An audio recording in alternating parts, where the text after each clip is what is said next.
皆さんこんにちは。 N4 の勉強頑張ってますか？皆さんはこれから中級上級と進みます。 N4 はそのためにとても大切な部分です。皆さんがよくわからない、間違えてしまうポイントを一緒に勉強しましょう。前回は受け身系を勉強しました。今日はその受け身系の次に勉強する刺激系と受け身系を合わせた刺激受け身系を勉強します。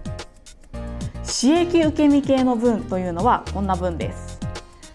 例えば、先生は私にたくさん漢字を書きなさいと言いました。私はすごく嫌な気持ちです。その時に私は先生にたくさん漢字を書かされましたとなります。この動詞の形を皆さんはよく間違えるんですよね。3グループはする、させられる、来るは来させられるです。そして2グループは見る、見させられるとなります。問題は1グループです。1グループにはロングフォーム、長い形とショートフォーム、短い形があります。まずは長い形、書くを刺激形にします。書かせる、この最後のるをられる受け身形に変えます。ですから書かせる、書かせられるとなります。では飲むだったら飲ませる、飲ませられるですね。それでは次はショートフォームです。こっちのショートフォームの方がよく使うと思います。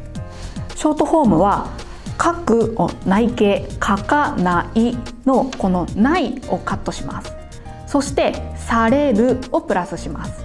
ですから書かない、書かされる。飲むは飲まない、飲まされるとなります。ただ一つだけポイントになるのが、話す、貸すのように辞書形がすで終わる動詞です。この動詞はショートフォームにしてしまうと、話さされるのようにちょっと言いにくくなってしまいますね。ですからこれらはロングフォームだけになります。話させられると貸させられるの形になります。皆さん気をつけてくださいね。では引き続き N4 の勉強一緒に頑張っていきましょう。それではまた会いましょう。